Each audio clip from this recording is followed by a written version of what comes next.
เอาห้เอาให้อีขาวกินนี่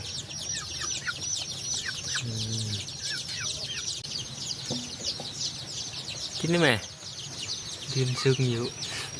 ใส่บรรยาบรบกวนมาแล้วเอาให้กินห้ามก่อน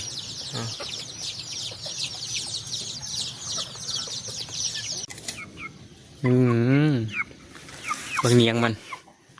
โคตรอิ่มไข่ขาวตัวโปรดไม่ต้องย่านดอกใหญ่เลยมันเนียงบนนี้โคตรใหญ่เนียงมัน